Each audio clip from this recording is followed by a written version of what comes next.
un immense vallon, couvert d'ossements secs et poussiéreux. Un silence total, pas un souffle de vent. Tout à coup, un bruit. Les os se mettent à bouger, à s'assembler. Des muscles apparaissent, la peau se reforme. En quelques instants, une armée entière se tient debout, vivante et respirante. Cela semble sortir tout droit d'un film d'horreur ou de science-fiction. Mais non. En fait, c'est une vision biblique puissante qui s'est produite il y a des milliers d'années. Et le plus surprenant, elle a tout à voir avec ta vie aujourd'hui. Ézéchiel était un homme dans une situation désespérée. Imagine, il était prophète, mais vivait loin de chez lui, exilé dans une terre étrangère. Son peuple, les Israélites, avait été conquis et emmené captif à Babylone.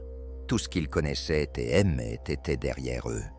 C'était comme si leur monde s'était effondré. Famille séparée, le temple détruit, la terre promise désormais entre les mains d'étrangers. Tu peux facilement imaginer le découragement, la tristesse profonde. Beaucoup pensaient « c'est fini, Dieu nous a abandonnés, il n'y a plus d'espoir pour nous ». C'est dans ce contexte de désolation totale que Dieu a décidé d'agir. Il avait un message puissant à transmettre et il a choisi Ézéchiel pour en être le messager. Mais ce ne serait pas un message ordinaire, seulement fait de mots. Non, Dieu allait utiliser une image si forte, si percutante, que personne ne l'oublierait jamais.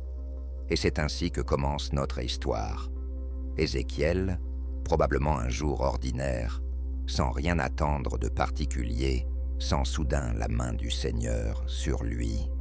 Avez-vous déjà ressenti cela, cette sensation que Dieu s'apprête à faire quelque chose de grand, quelque chose qui va tout bouleverser? Le prophète est transporté par l'Esprit. En un clin d'œil, il se retrouve dans un lieu qui semble sorti de ses pires cauchemars. Un immense vallon s'étend devant lui. Mais ce n'est pas un vallon verdoyant, plein de vie. Non, c'est un vallon de mort.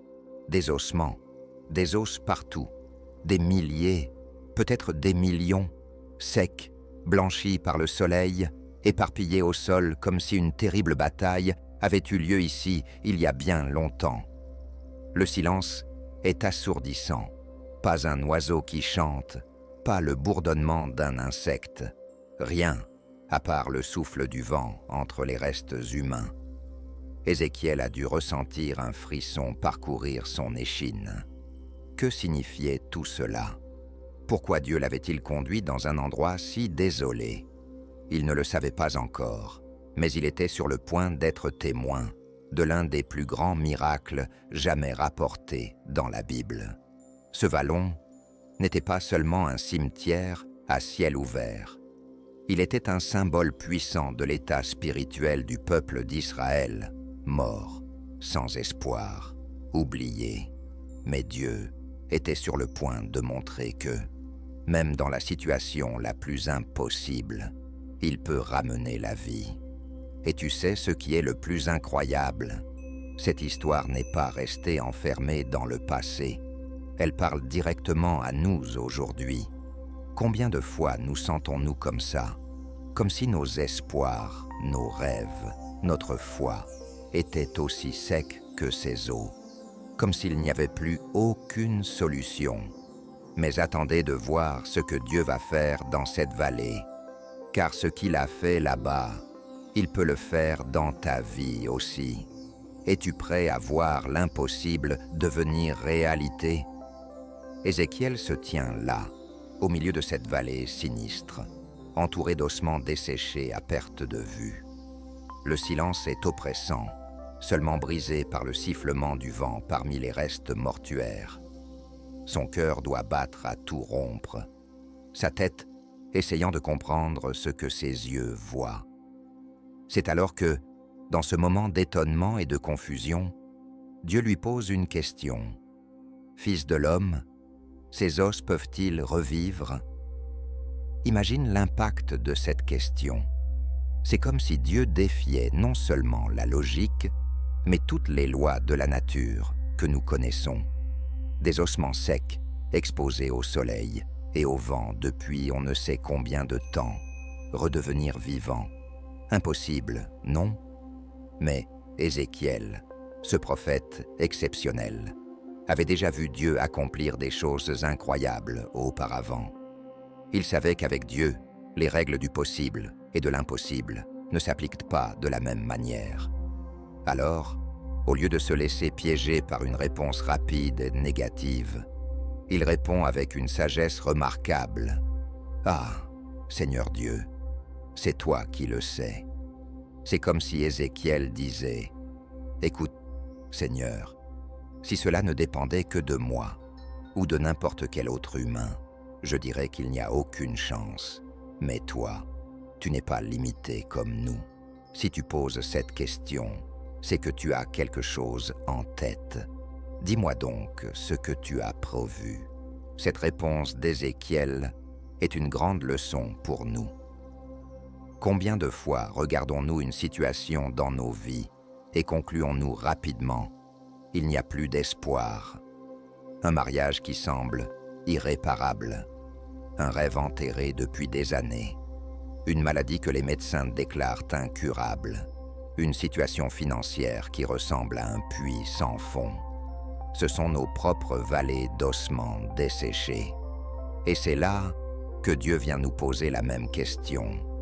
Cela peut-il revivre? Notre première réaction pourrait être l'incrédulité, voire la frustration. Comment ça, Seigneur?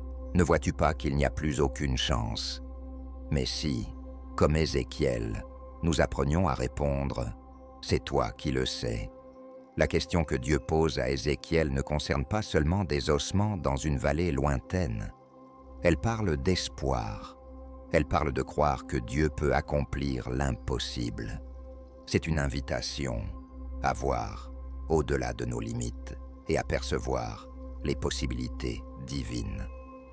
Pense aux domaines de ta vie qui te paraissent morts, cette relation que tu as renoncé à réparer, ce rêve que tu as enterré parce qu'il semblait irréalisable, cette situation que tout le monde considère sans issue. Et si Dieu te demandait maintenant, cela peut-il revivre? La question que Dieu a posée à Ézéchiel est un puissant rappel que rien n'est au-delà du pouvoir de restauration de Dieu. C'est une invitation à élargir notre foi, à croire en l'impossible, car, au fond, la réponse à cette question ne dépend ni des circonstances, ni des probabilités, ni même de notre foi. Elle dépend uniquement du pouvoir et de la volonté de Dieu. Et toi, comment répondrais-tu si Dieu te posait cette question aujourd'hui?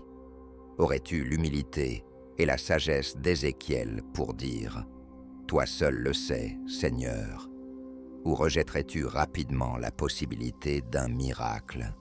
Souviens-toi, avec Dieu l'impossible n'est qu'un point de départ. Il attend de manifester sa puissance dans les domaines de ta vie qui semblent sans espoir. Tout ce qu'il demande, c'est que tu sois ouvert à la possibilité d'un miracle. Maintenant, prépare-toi pour la partie la plus étonnante de cette histoire. Dieu, le Créateur de l'univers, le Tout-Puissant, donne à Ézéchiel un ordre qui, pour n'importe quel spectateur extérieur, semblerait complètement insensé. Prophétise à ses os, parle-leur. Imagine la scène un instant. Ézéchiel, seul dans cette vallée désolée, entouré de milliers d'ossements secs et poussiéreux. Et voilà qu'il reçoit l'instruction de s'adresser à eux. Si quelqu'un était passé par là, à ce moment précis, il aurait sûrement pensé que le prophète avait perdu la tête. Parler à des os, quel non-sens! Mais Ézéchiel ne questionne pas, il n'argumente pas et ne cherche pas à expliquer à Dieu pourquoi cela n'a aucun sens. Au lieu de cela, il obéit. Il commence à proclamer les paroles que Dieu lui donne. Ossements desséchés, écoutez la parole du Seigneur. Peux-tu imaginer cette scène? La voix solitaire d'Ézéchiel résonnant à travers la vallée, s'adressant à un public qui, aux yeux humains, ne pouvait ni entendre ni répondre. Cela devait être un moment surréaliste, même pour un prophète habitué aux expériences extraordinaires. Et voici la puissante leçon pour nous. Parfois, Dieu nous demande de faire des choses qui passent, qui paraissent folles aux yeux du monde. Parler d'espoir quand tout semble désespéré. Croire en la guérison alors que les médecins ont abandonné. Faire confiance en la restauration quand tout le monde dit qu'il est trop tard. Mais c'est justement dans ces moments-là, quand nous obéissons sans tout comprendre, que les miracles se produisent. Parce que la parole de Dieu, proclamée avec obéissance et foi, a le pouvoir de donner vie même à ceux qui semblent morts depuis longtemps. Et le plus incroyable, les os écoutent. Soudain, un bruit se fait entendre, un grondement qui a sûrement fait sursauter Ézéchiel. Les os commencent à bouger, à s'assembler. C'est comme regarder un film d'horreur à l'envers. Le fémur rejoint le fémur, les côtes s'emboîtent, les crânes retrouvent leur colonne vertébrale. Tout cela nous enseigne une vérité profonde sur le pouvoir de la parole de Dieu lorsqu'elle est proclamée dans l'obéissance. Peu importe à quel point une situation peut sembler morte, sèche ou impossible, la parole de Dieu a le pouvoir de ramener la vie. Pense au domaine de ta vie qui semble aussi mort que ses ossements. Peut-être s'agit-il d'une relation qui te paraît irrécupérable, ou d'un rêve que tu as enterré depuis si longtemps que tu n'y penses même plus. Peut-être s'agit-il d'une situation financière qui semble sans issue, ou d'une lutte contre une addiction que tu as tenté de vaincre à maintes reprises, sans succès. Et si Dieu te demandait de prophétiser sur ces situations, de parler sa parole de vie, même quand cela semble insensé, même lorsqu'il n'y a aucun signe visible de changement. Il est facile de se décourager quand on contemple nos propres vallées d'ossements desséchés. Il est tentant de céder au désespoir, à la résignation. Mais l'histoire d'Ézéchiel nous rappelle qu'avec Dieu, rien n'est au-delà de la possibilité de restauration. Bien sûr, parler à des ossements secs semble absurde. Mais combien de fois dans la Bible voyons-nous Dieu demander à des gens de faire des choses qui paraissent insensées? Noé construisant une arche sur une terre aride, Moïse tendant son bâton sur la mer Rouge, Josué marchant autour de Jéricho, Gédéon réduisant son armée avant une bataille décisive. Dans chacun de ces cas, l'obéissance à un ordre apparemment insensé a ouvert la voie à un miracle spectaculaire. Et la même chose peut se produire dans nos vies aujourd'hui. Alors, pourquoi ne pas commencer à prophétiser sur nos propres vallées d'ossements secs, déclarer les promesses de Dieu sur des situations qui semblent sans espoir, parler de vie là où nous ne voyons que la mort, proclamer la victoire là où tout ce que nous voyons semble être la défaite. Souviens-toi, la parole de Dieu, proclamée avec foi et obéissance, a le pouvoir de transformer même les situations les plus impossibles. Ne sous-estime jamais le pouvoir d'ouvrir ta bouche et de déclarer ce que Dieu dit, même lorsque tout autour de toi semble contredire cette vérité. Qui sait, peut-être qu'à l'instar d'Ézéchiel, tu commenceras à entendre un bruit, un grondement dans ta vie, le son de ceux qui étaient morts reprenant vie, le bruit de situations impossibles en train d'être transformées par la puissance de Dieu. La vallée des ossements desséchés ne s'est pas transformée instantanément en une armée vivante. C'était un processus, une transformation graduelle qui nous enseigne beaucoup sur la manière dont Dieu agit souvent dans nos vies. Regardons de plus près ce processus fascinant. D'abord, les eaux se rassemblent. Un bruit assourdissant retentit dans la vallée alors que des milliers d'os se mettent en mouvement, se heurtent, se rejoignent. C'est comme un gigantesque puzzle qui se forme tout seul. Les fémurs s'attachent au bassin, les vertèbres s'alignent, les côtes se raccordent aux colonnes. C'est une vision à la fois surréaliste et presque effrayante, mais aussi merveilleuse. Ensuite, les tendons et les muscles apparaissent. Des couches de tissu commencent à recouvrir les squelettes fraîchement assemblés. C'est comme assister à une leçon d'anatomie accélérée en temps réel. Là où il n'y avait que des os blancs et secs, il y a maintenant forme, structure, la promesse d'un mouvement futur. Enfin, la peau couvre le tout. Ce qui était une scène grotesque de muscles exposés devient des corps entiers, des milliers de corps étendus sur le sol de la vallée, comme s'ils étaient simplement endormis. Cette progression nous enseigne quelque chose de crucial sur la façon dont Dieu opère souvent dans nos vies. Il est rare de voir une transformation instantanée, un miracle qui se produit en un clin d'œil. Le plus souvent, c'est un processus, pas à pas, couche après couche. Dieu reconstruit, restaure et ramène la vie. Pense à la manière dont cela s'applique à notre parcours spirituel. Lorsque nous nous tournons vers Dieu, nous ne connaissons que rarement une transformation immédiate et complète. C'est plutôt un cheminement. D'abord, les structures de base de notre foi se forment, comme les os qui s'assemblent.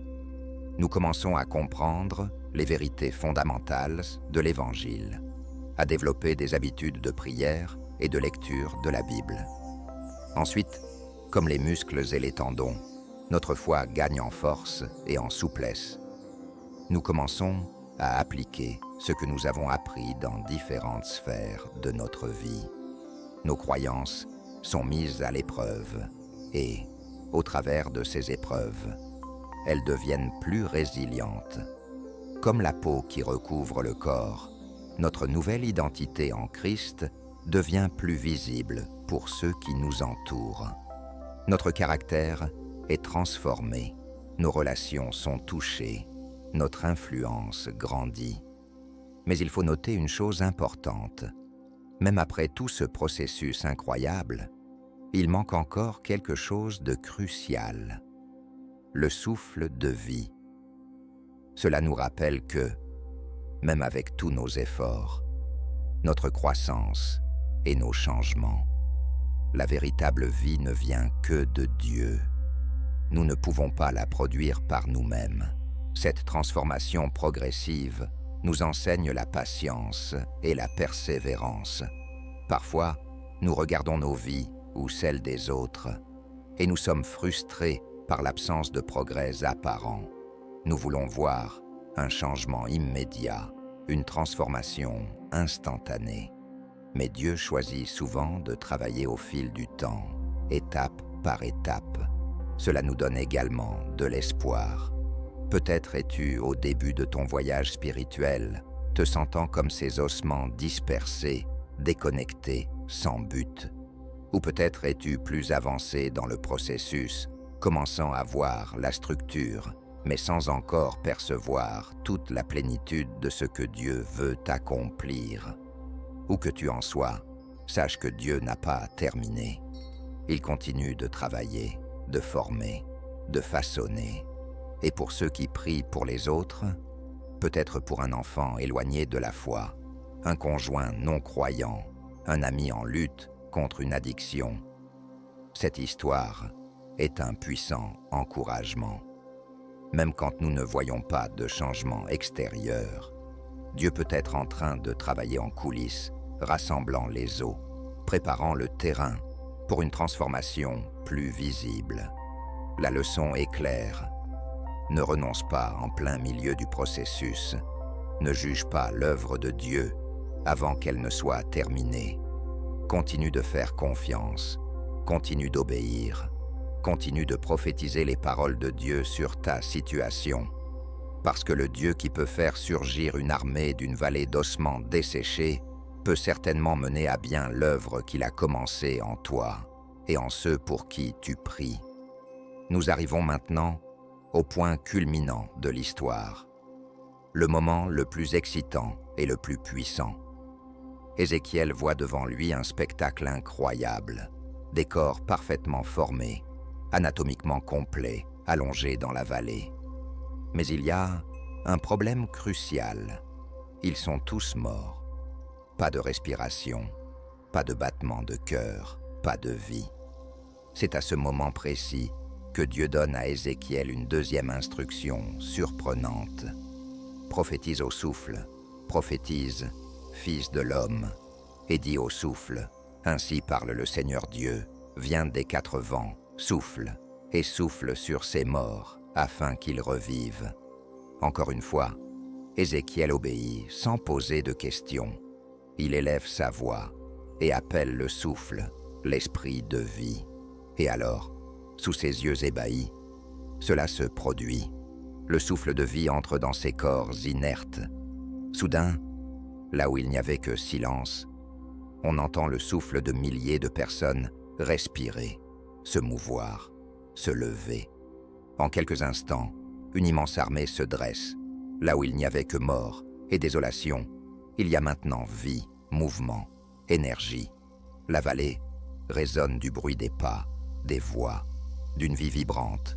Ce moment dramatique nous enseigne une vérité profonde et vitale. Il ne suffit pas d'avoir la bonne structure, la bonne apparence, tous les éléments bien en place.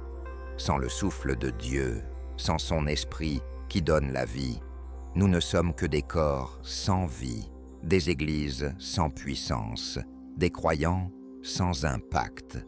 Pense à la façon dont cela s'applique à notre vie spirituelle. Combien de fois nous concentrons-nous sur les apparences extérieures? Nous assistons régulièrement à l'église, nous lisons notre Bible, nous servons même dans des ministères. Mais si nous n'avons pas l'Esprit de Dieu à l'œuvre en nous, tout cela est comme ces corps dans la vallée, bien formés, mais sans vie véritable. C'est un rappel puissant de notre dépendance totale envers Dieu. Peu importe nos efforts, peu importe à quel point nous semblons parfaits extérieurement, la véritable vie ne vient que de Dieu. C'est son esprit qui nous vivifie, qui nous donne du pouvoir, qui nous rend efficaces dans son royaume. Cela parle aussi du réveil, tant personnel que collectif. Parfois, nos églises, nos ministères et même nos vies personnelles peuvent ressembler à cette vallée avant le souffle de vie. Tout est en place, la structure est correcte, mais il manque la puissance, il manque la vie. Ce dont nous avons besoin, ce n'est pas plus de programmes, plus d'activités ou plus d'efforts humains. Ce dont nous avons besoin, c'est du souffle de l'Esprit de Dieu. Et remarque quelque chose d'important. Dieu utilise Ézéchiel dans ce processus. Il aurait pu simplement insuffler la vie dans ses corps directement, mais il choisit de passer par son serviteur. Cela nous rappelle que, bien que la vie ne vienne que de Dieu, il choisit souvent d'utiliser des êtres humains comme instruments de sa puissance vivifiante. Cela a des implications profondes pour notre vie de prière et de ministère. Lorsque nous prions pour un réveil, lorsque nous intercédons pour ceux qui sont perdus, lorsque nous servons ceux qui sont brisés, nous faisons essentiellement ce qu'Ézéchiel a fait. Nous appelons l'Esprit de Dieu à souffler la vie. Pense aux domaines de ta vie qui te paraissent morts ou stagnants. Peut-être ton mariage, ta vie professionnelle, ton ministère à l'église ou ta propre marche avec Dieu. Tu as fait des efforts, essayé de bien faire les choses, mais tu sens toujours qu'il manque quelque chose. Peut-être que ce dont tu as besoin, ce n'est pas de plus d'efforts, mais de plus de l'Esprit de Dieu. Et si nous commencions à prier comme Ézéchiel, viens Saint-Esprit, souffle sur cette situation, apporte la vie là où il y a la mort, la puissance là où il y a de la faiblesse, l'espoir là où règne le désespoir. C'est une prière que Dieu prend plaisir à exaucer. Souviens-toi, le même Dieu qui a insufflé la vie dans cette vallée d'ossements desséchés veut insuffler une nouvelle vie en toi aujourd'hui. Il veut renouveler ta passion, restaurer ton espoir, revitaliser ton ministère. Tout ce qu'il demande, c'est que nous soyons ouverts, disponibles et désespérés de sa présence vivifiante, que nous puissions, comme Ézéchiel, être ceux qui non seulement reçoivent le souffle de vie de Dieu, mais qui le proclament également sur les autres, en voyant le pouvoir transformateur de Dieu agir dans notre génération.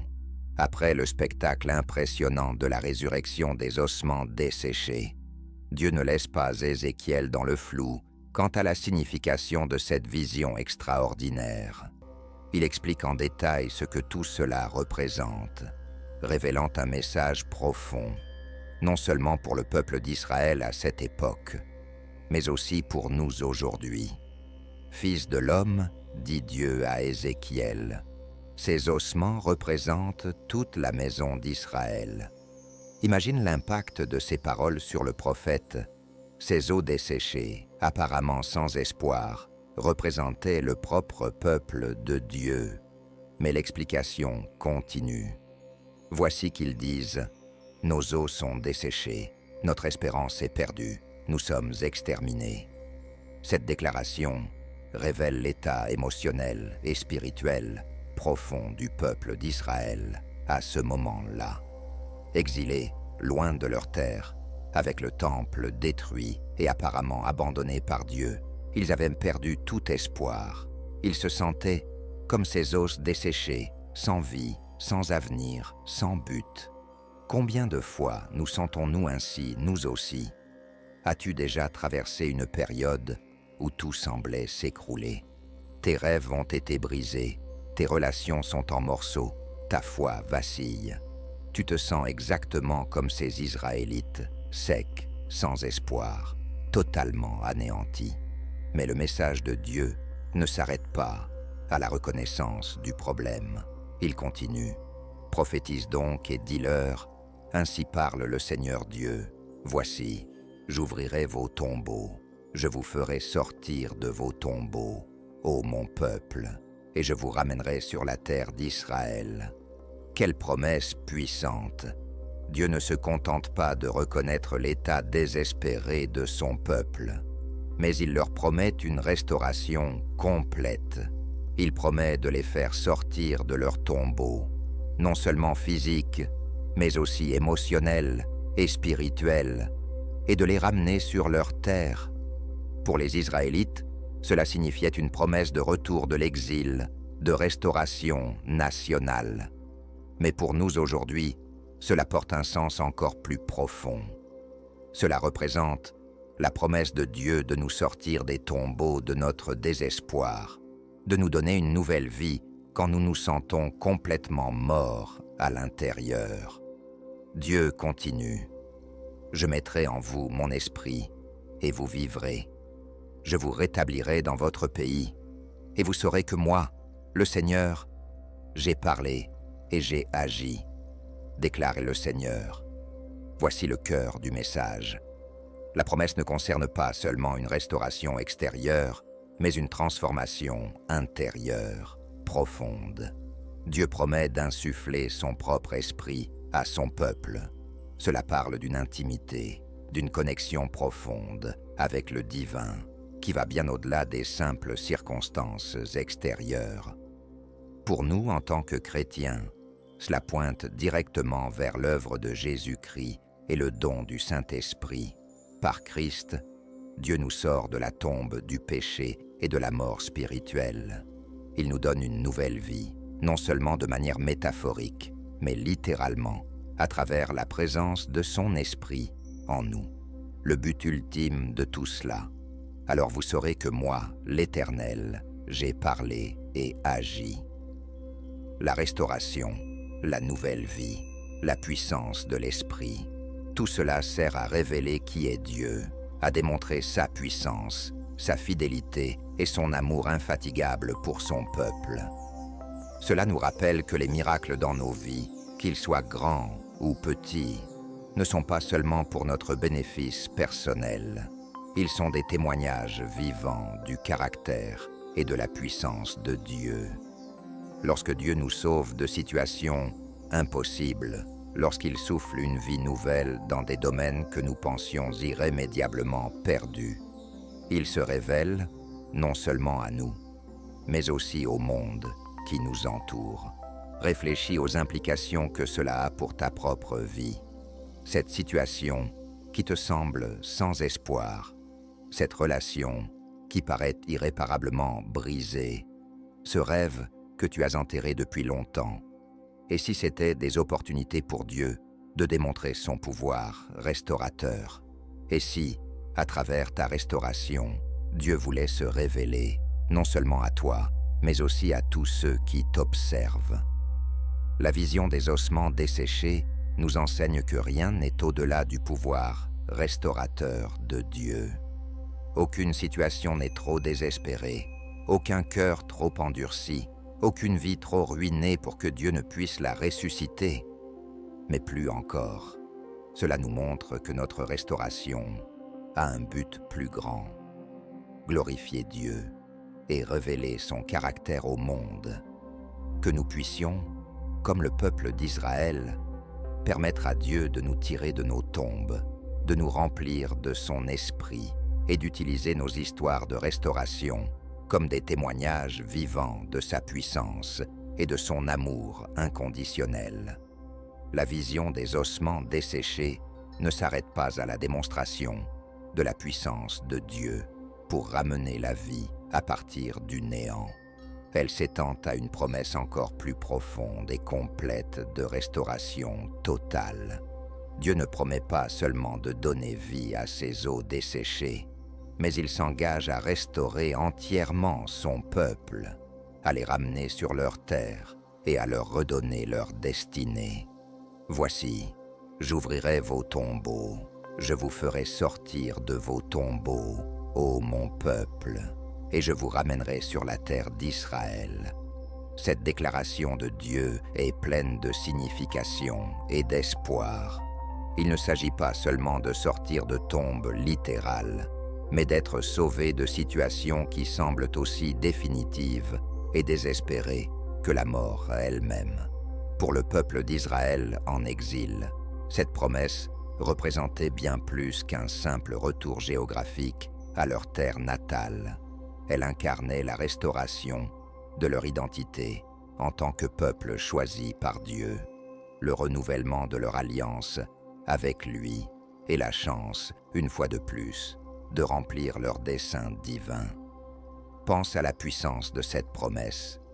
Dieu ne disait pas simplement qu'il allait réparer certaines choses ou améliorer un peu la situation. Il promettait une transformation complète, un retournement radical de leurs circonstances, une telle transformation que ce serait comme sortir du tombeau pour une nouvelle vie. Pour nous aujourd'hui, cette promesse résonne de manière profonde et personnelle. Combien d'entre nous ne se sont-ils pas sentis, à un moment donné, comme enfermés dans une tombe, que ce soit à cause de la dépression, des addictions, de relations brisées, d'échecs professionnels ou de crises de foi? La promesse de Dieu est qu'il peut et veut nous sortir de ces tombes. Mais attention, la promesse ne s'arrête pas à simplement nous tirer d'une mauvaise situation. Dieu promet de nous ramener à notre terre, c'est-à-dire au lieu de bénédiction, de but et d'intimité avec lui, là où il a toujours voulu que nous soyons. Je mettrai en vous mon esprit et vous vivrez. Voici le cœur de la promesse de restauration de Dieu. Il ne s'agit pas simplement de changer nos circonstances extérieures, mais de provoquer une transformation intérieure profonde. Dieu promet d'insuffler son propre esprit en nous, la véritable source de vie. Pour nous chrétiens, cela pointe directement vers l'œuvre de Jésus-Christ et le don du Saint-Esprit. Par le Christ, nous sommes non seulement pardonnés, mais nous sommes remplis de la vie même de Dieu. Le Saint-Esprit en nous est la garantie de notre restauration complète, la puissance qui nous permet de vivre la vie abondante que Jésus a promise. Cette promesse de restauration est holistique. Elle englobe tous les aspects de nos vies, spirituelles, émotionnelles, relationnelles et même physiques. Dieu n'est pas intéressé par des réparations partielles ou des solutions temporaires. Il veut nous restaurer complètement et nous ramener à son dessein originel pour nos vies. Réfléchis aux implications de cela pour ta propre vie. Peut-être as-tu des domaines qui te paraissent irréparables, des relations qui semblent définitivement brisées, des rêves qui sont morts depuis longtemps, des blessures émotionnelles qui semblent ne jamais guérir. La promesse de Dieu est qu'il peut restaurer même ces zones-là. Mais la restauration de Dieu ne ressemble pas toujours à ce que nous attendons. Parfois, au lieu de simplement réparer ce qui était cassé, Dieu fait quelque chose de complètement nouveau et de bien meilleur. Pense à Joseph dans l'Ancien Testament. Dieu ne s'est pas contenté de le sortir de prison. Il l'a élevé à une position d'autorité qu'il n'aurait jamais pu imaginer. La promesse de restauration de Dieu nous met également au défi de ne pas nous contenter de moins que sa meilleure volonté pour nos vies. Il est facile de s'habituer à nos tombes, de nous résigner à vivre avec moins que ce que Dieu a prévu pour nous. Mais Dieu nous appelle à sortir, à vivre, à expérimenter la plénitude de sa restauration. La promesse de restauration de Dieu ne se limite pas à nos vies individuelles, mais à des implications collectives. De la même manière que Dieu a promis de restaurer la nation d'Israël, il aspire également à restaurer nos familles, nos églises et nos communautés entières. Nous sommes appelés à être des agents de cette restauration, en apportant l'espoir et la puissance transformante de Dieu au lieu de désespoir qui nous entoure. Saisissons cette promesse de restauration avec ferveur. Prions pour avoir le courage de laisser Dieu nous sortir de nos tombeaux, de nous remplir de son esprit et de nous utiliser pour apporter sa restauration à un monde en détresse. Car le Dieu capable de ressusciter une armée d'ossements secs peut sans aucun doute restaurer et renouveler chaque aspect de nos vies pour sa gloire. Alors vous saurez que je suis le Seigneur lorsque j'ouvrirai vos tombeaux et que je vous ferai sortir de ceux-ci, ô mon peuple. Cette déclaration puissante de Dieu à Ézéchiel révèle le but ultime derrière toute la vision des ossements secs et la promesse de restauration, la reconnaissance de qui Dieu est. Ce n'est pas un détail anodin dans le récit, c'est le point culminant de toute l'expérience. Tout ce spectacle impressionnant, les eaux qui se rejoignent, les corps qui prennent forme, le souffle de vie animant toute une armée, a un but plus grand, révéler la nature et le caractère de Dieu. Réfléchissons à la profondeur de cette affirmation. Dieu déclare que, lorsqu'il accomplira ce miracle, apparemment impossible, en ramenant à la vie ce qui est complètement mort, son peuple le reconnaîtra véritablement. Il ne s'agit pas seulement d'observer sa puissance à l'œuvre, mais de comprendre qui il est réellement. Cela nous amène à une vérité profonde. Souvent, c'est dans les situations les plus désespérées, dans les vallées d'ossements secs de nos vies, que nous découvrons réellement Dieu. Quand nous touchons le fond, lorsque tous nos espoirs semblent disparus, quand nous n'avons nulle part où nous tourner, c'est souvent à ce moment-là que Dieu choisit de se révéler de manière puissante et indéniable. Pensons à d'autres récits bibliques qui illustrent ce principe. C'est au milieu de la fournaise ardente que Shadrach, Meshach et Abed-Négo ont expérimenté la présence de Dieu d'une manière qu'ils n'avaient jamais connue auparavant. C'est dans la fosse aux lions que Daniel a vu le pouvoir protecteur de Dieu de façon indiscutable. C'est dans le ventre du grand poisson que Jonas a finalement compris la miséricorde et la souveraineté de Dieu. Pour nous aujourd'hui, cela apporte à la fois défi et réconfort. Le défi réside dans la reconnaissance que nos luttes, nos difficultés et nos vallées d'ossements secs peuvent être des occasions de connaître Dieu plus intimement. Lorsque nous faisons face à des situations impossibles, lorsque nous nous sentons complètement démunis, nous avons le choix de voir ces circonstances non seulement comme des problèmes à résoudre, mais comme des invitations à expérimenter Dieu d'une manière nouvelle. Le réconfort vient de la certitude que Dieu utilise toutes choses, même nos plus grandes épreuves, pour se révéler à nous. Rien n'est perdu entre les mains de Dieu. Chaque lutte, chaque déception, chaque moment de désespoir peut devenir une scène où Dieu démontre qui il est.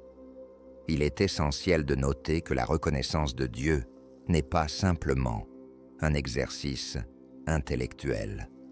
Ce n'est pas une question d'accumuler des connaissances sur lui, mais d'expérimenter sa présence personnellement. Lorsque Dieu déclare « Vous saurez que je suis le Seigneur », il évoque un savoir intime et expérientiel. C'est un type de connaissance qui émerge de l'observation de Dieu, agissant de manière à défier toute explication humaine. Cela nous rappelle que notre cheminement de foi ne doit pas se résumer à ce que nous faisons pour Dieu, mais à la profondeur de notre relation avec lui. Souvent, nous nous concentrons tant sur le service à Dieu, sur nos efforts pour lui plaire, que nous perdons de vue l'objectif principal, le connaître intimement. De plus, la reconnaissance de Dieu n'est pas seulement pour notre bénéfice personnel. Lorsque nous faisons l'expérience du pouvoir restaurateur de Dieu dans nos vies, quand nous le voyons accomplir l'impossible, nous devenons des témoins vivants de son caractère et de sa puissance auprès du monde qui nous entoure. Notre histoire de restauration devient un témoignage qui guide les autres vers Dieu. Réfléchissez à la façon dont cela s'applique à votre propre vie. Quelles sont les vallées d'ossements secs que vous traversez actuellement? Peut-être un lien relationnel qui semble irrémédiablement brisé, une situation financière sans issue, une lutte contre une addiction qui paraît interminable, ou une crise de foi qui vous laisse sec et vide. Et si, au lieu de percevoir ces défis uniquement comme des problèmes à résoudre, vous les considériez comme des occasions de connaître Dieu plus profondément? Que se passerait-il si vous commenciez à prier, non seulement pour une solution, mais pour une révélation plus grande de qui Dieu est au milieu de votre lutte? N'oubliez pas, le Dieu qui peut insuffler la vie à une armée dans une vallée d'ossements secs est le même Dieu qui désire se révéler à vous aujourd'hui. Il veut que vous le connaissiez, non seulement comme un concept théologique, mais comme une réalité vivante et puissante dans votre existence, que nous puissions, à l'image du peuple d'Israël, atteindre le point où nous pouvons déclarer avec conviction « Maintenant, je sais que tu es le Seigneur », pas parce que nous avons lu à son sujet dans un livre, ni parce que nous avons entendu d'autres en parler, mais parce que nous l'avons vu agir de manière puissante et indiscutable dans nos propres vies. Que cette connaissance intime de Dieu nous transforme, nous remplissant d'une confiance inébranlable en son pouvoir et son amour, même lorsque nous faisons face aux vallées d'ossements secs les plus difficiles de notre existence.